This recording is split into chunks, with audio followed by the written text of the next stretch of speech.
Hello, Ravenwood Raptors. This is Miss Stewart, one of Ravenwood High School's STARS counselors.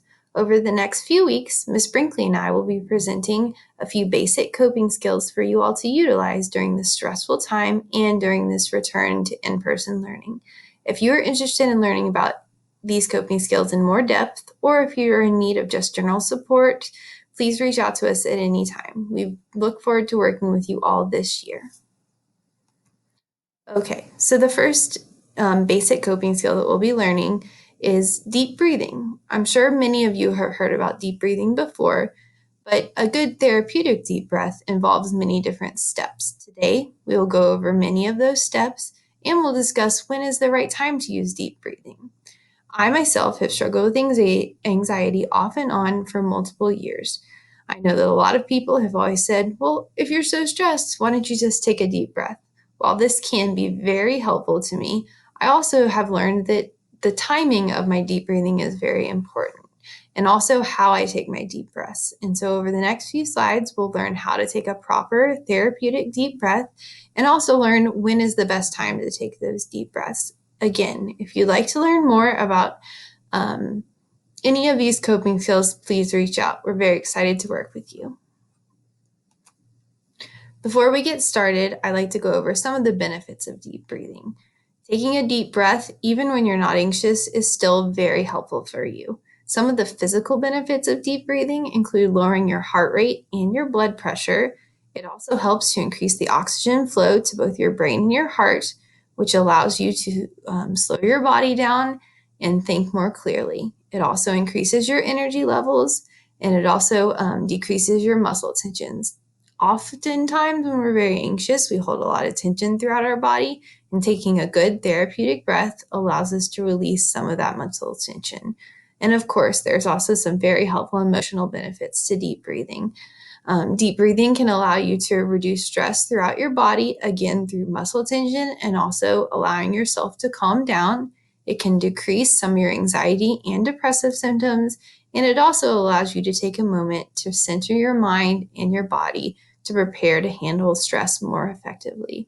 You'll learn more about this in one of our future Monday mindfulness videos.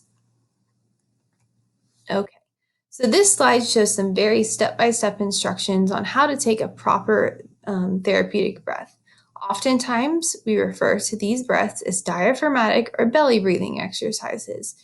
To use these skills, you can read through the instructions below, or we can do them along together. So typically, a belly breathing exercise involves, as you've imagined, your belly. So to take a good deep breath, you would want to put your hands on your stomach and you'll breathe regularly. As you breathe, you'll notice as you breathe in, your stomach will expand, meaning that you're getting the most oxygen to your lungs at a time. There is a proper way to take a deep breath. As you do it, we always remember to take a deep breath in through our nose and out through our mouth. As you breathe out through your mouth, I'd like you to picture yourself blowing through a straw and pursing your lips as so. So as you begin a deep breath, it's always important to find yourself in a comfortable position, either sitting comfortably in a chair or lying comfortably on your bed or on the floor. As you begin your deep breath, take note of some of the tension in your body. A lot of times we hold our tension in our shoulders, our chest, and our bodies. So take a moment to stretch your bodies out and get ready for your deep breath.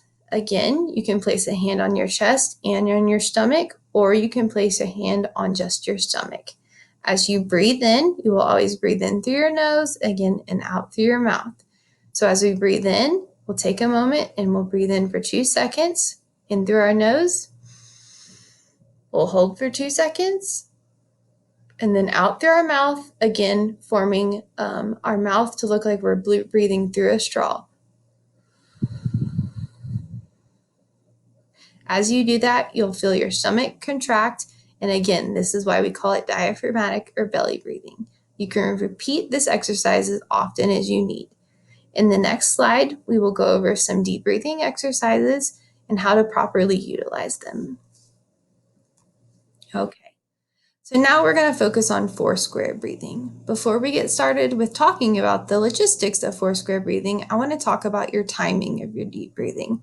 As I mentioned before, sometimes it's very hard to take a very deep cleansing breath when you're on the verge of a panic attack, or you're very stressed.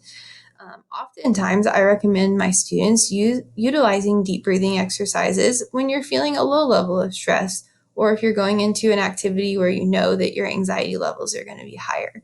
I typically will do my deep breathing on my way to work, 2 or 3 times throughout the day when I'm in a calm place, just to keep my anxiety levels down.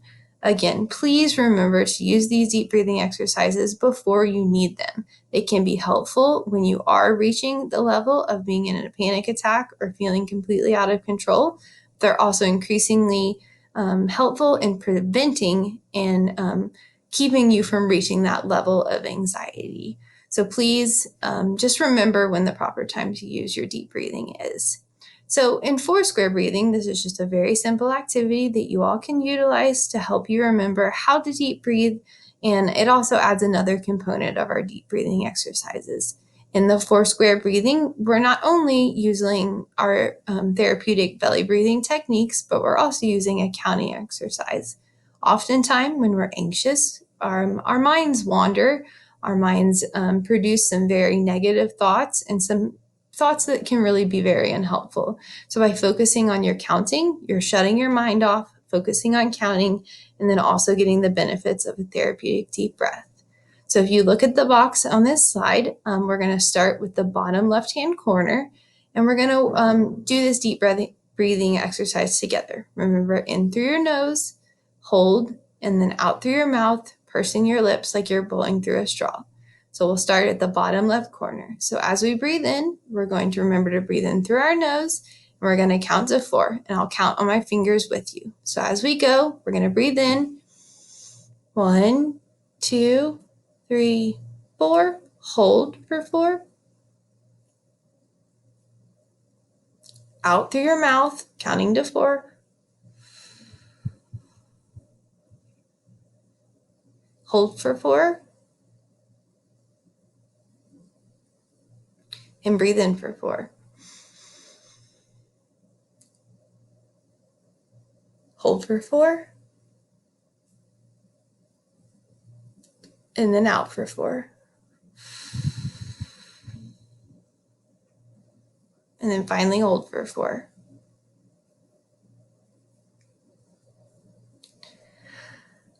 That feels much better. As you use square breathing, we can also kind of expand upon that. Oftentimes, I have students that utilize different counting techniques as they do their deep breathing. You could, for instance, breathe in for 6 seconds, hold for 3 seconds, and breathe out for 7 seconds, and then hold for an additional 2 seconds. As you're counting, again, you're distracting your mind from those negative, unhelpful thoughts, and it can be very helpful. Again, this is just one deep breathing exercises, and there are tons of different variations on a deep breathing exercise. Again, if you're interested in learning any more about these deep breathing exercises, please visit either Ms. Brinkley or myself, and we can help you utilize deep breathing that works best for you. Okay, so that was a very quick overview of what a belly breath or diaphragmatic breath is and how we use that in a therapy setting. If you're interested in any more of these coping skills, or if you just like some general support, please come to me. My office is in D120, or you can email me at anna.stewart@wcs.edu, and I'm happy to schedule a time for us to work together.